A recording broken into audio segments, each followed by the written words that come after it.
కాంగ్రెస్ మోసపూరిత హామీలు నమ్మి ప్రజలు మోసపోయారన్నారు మాజీ మంత్రి కేటీఆర్.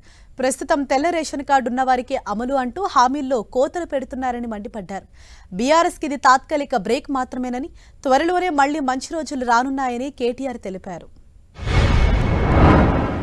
కేసీఆర్ ఇచ్చే అన్ని వస్తూనే ఉన్నాయి కదా, కరెంటు మంచిగానే వస్తుంది, నీళ్లు వస్తున్నాయి, రైతు బంధు రానేవట్టే, రైతు బీమా రానేవట్టే.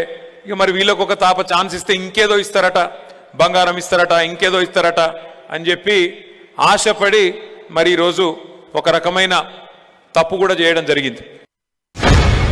మొత్తం కలిపి 420 హామీలు వివిధ డిక్లరేషన్లలో వాళ్ళు ఇచ్చిన వాటినే మనం అన్ని కూడా తెచ్చి ఒక పుస్తకం రూపంలో పెడితే సరిగ్గా మరి వాళ్ళు అనుకోని చెప్పినరో అనుకోక చెప్పినరో కానీ సరిగ్గా 420 హామీలు కాంగ్రెస్ పార్టీ ఇచ్చి ప్రజలను మాయ చేసి మోసం చేసి అధికారంలోకి వచ్చింది.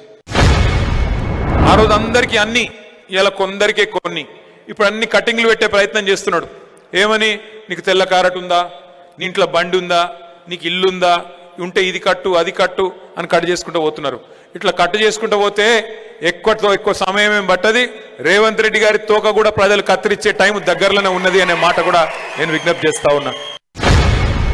రివర్ మేనేజ్మెంట్ బోర్డు ఏదైతే 10 ఏళ్ల పాటు కేసీఆర్ గారు కృష్ణా జలాల మీద కేంద్రానికి పెత్తనం ఇవ్వకుండా, అవకాశం ఇవ్వకుండా 10 ఏళ్ల పాటు మన తెలంగాణ ప్రయోజనాలు కాపాడిండో ఈ ముఖ్యమంత్రి గారికి పాపం తెలవక నెల రోజుల లోపలనే అక్కడ పోయి సంతకం పెట్టించి వచ్చిండు అధికారులతోని.